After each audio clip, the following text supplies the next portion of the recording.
Imagine doing a kitchen renovation on the side of a mountain while it's raining and stretching it out over 13 miles. I mean, that's what we're doing, right? Yeah. We're doing a construction project on the side of the mountain, and we got 10,000 people that are going to interact with that construction project. How interesting for you that your first entrepreneurial foray connects to this, right? Your ability as a construction guy and a guy who can manage complex construction projects makes a big difference in this business, right?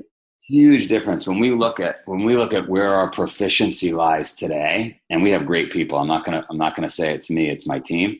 Putting on the events is easy for us. Easy. I'll give you a great story. The Pope, we were putting one on in Italy, and the Pope shut us down because he was anointing a saint. It must have been 3 years ago. And normally we have 7 days to set everything up. And because of the Pope and the anointment of the saint, everything was shut down. And we had 14 hours to get the race set up before the event. So he mandated a country holiday and nobody could work. Well, in this particular area, it was like cordoned off. We just couldn't get to our area. Oh, wow. Okay. So we finally get in there with 14 hours to spare, and we pull off an event. It's not perfect, but it just goes to show you we're very proficient at doing that, and really you're kind of putting up a mini city in a way, aren't you? Another mini city in a way. We got 7 days to do it, and we've got 5 tractor trailers that roll in, and it's a serious project.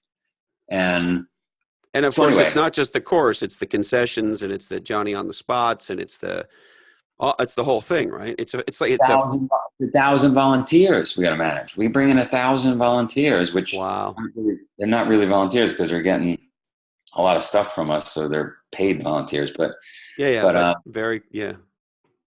So early days, we're spending $600,000. I'm announcing all these events, and I'm going crazy then to market to make sure those events are attended, because we're going to spend that money whether there's one person or 10,000 people. So my bookkeeper turns to me, and she's managing this stuff up in Vermont. I'm working out of Vermont at this point, even on my finance stuff, and she's like, "What is this Spartan thing? Like, we're going to be out of money in like 5 months. Like, what is this thing?" Because I'm running like $300,000 credit card bill. I mean, it's just insanity. But I'm convinced there is something here, and there's no way I'm going to let anybody beat me. So anyway, I have this finance kid working in the office that's now alleviating some of the pressure from the bookkeeper. She doesn't want anything to do with this because it looks like it's a train crash, right? And the bookkeeper comes over to me one day and says, "Hey, we sold 800 registrations yesterday." And normally we would sell like 50 registrations a day, 60 registrations a day. We sold 800. I said, "Well, you must have a bad formula in your Excel spreadsheet." And I sold 800 tickets. He's like, "No, we sold 800 tickets." And I said, "Holy smokes, this thing is working. Something's happening." What city was that, Joe? Just across the board. You'd sell a few tickets at each race coming up. And then all of a sudden, boom, in each city, 800. Boom, we sold 800 tickets. And so when I think about what happened. And how long, I'm sorry to interrupt you, Joe, but how long after you really jammed the gas and when from the 50 grand extra to, oh, fuck, here we go. Maybe that's it. From the 50 grand to 800 an event. How long a time frame was that? That's a year and a half of at that point I've got probably throwing out crazy now, $3.5 million invested and no recovery in sight. And then all of a sudden, boom, we sold 800 tickets that day, right? At $100 a pop, that's only 80 grand. 80 grand is a lot of money, but relative to the investment, it wasn't like all of a sudden we were seeing daylight, right? It was a flashlight we saw in the distance. Yeah. So for that year and a half, you're, as the kids say today, balls to the wall, and you can't see the category coming to you yet. There's no pull. It's all push. Oh, it's push. And you got these competitors, and you're saying, over my dead body, are any of these guys going to? And are they getting any better numbers than you are at that point?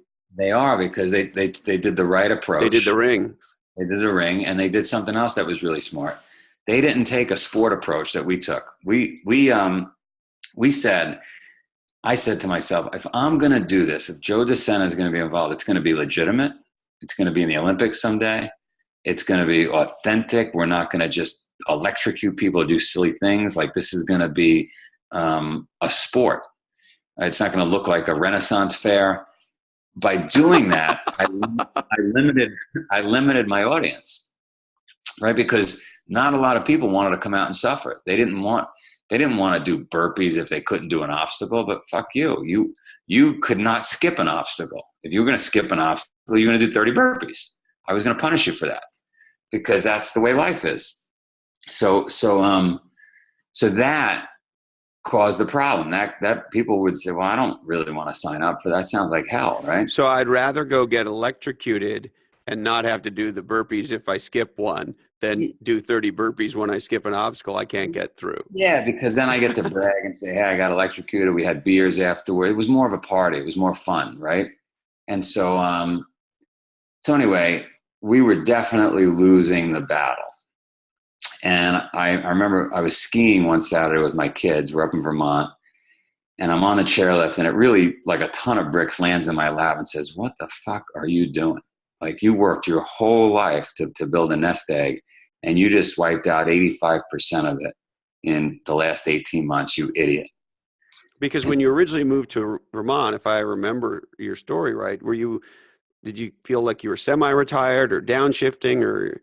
You sure as hell didn't think you were going to put all this money to working on a crazy idea. No, I was able to cover the growth of a family. I just got married, and I could have not worked forever. Yeah.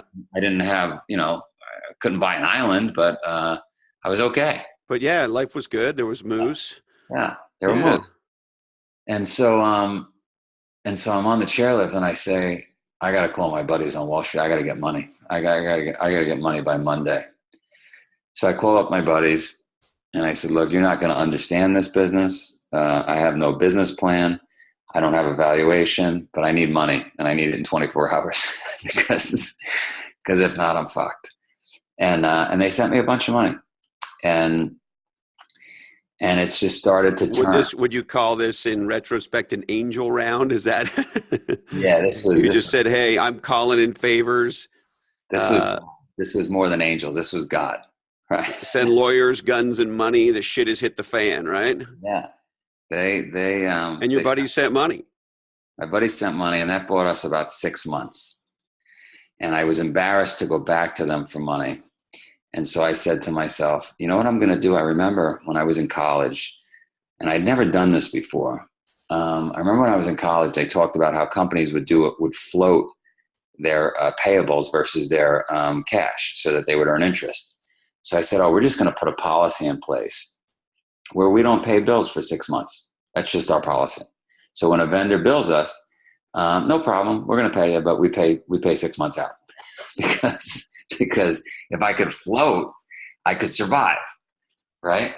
So, and because of your Wall Street background, you could do better than a 1.5 points on the spread, so to speak.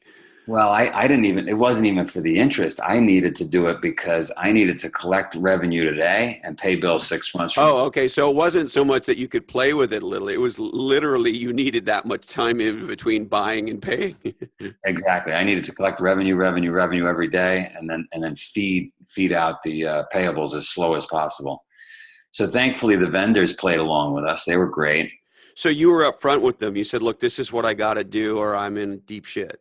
Well, you got to be careful, right? Because if you don't have confidence, right, then the whole thing falls apart. So I probably left off the deep shit part. But still, when you say to somebody, hey, look, I got a new business model here, and this is how it's going to go, they got to know that you're stretching about something, right? People aren't stupid. It was a stretch, and I think we both probably knew what we were doing, and no one said anything. And you still had all that confidence in the world that I hear in your voice right now, right? I'm a confident guy. And so then a credit card processor calls me. I'm still up against the wall. I'm paying bills 6 months out. I burned through the Wall Street money. And a credit card processor calls me and says, listen, we want to be your credit card processing agent. And I said, no, thanks. We don't need to switch agents right now. We're fine. I got bigger problems, right? And they said, no, you don't understand. We'll pay you to switch. And so there was silence on the phone. And I said, you going to pay me? Well, how much business are you doing? I went through my number and they said, oh, we'll pay you $1 million to switch. And I said, well, when would you send the money?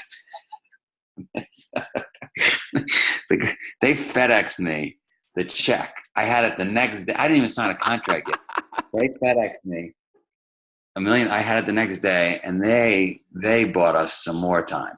So, and this just literally fell in your lap. Fell in my lap.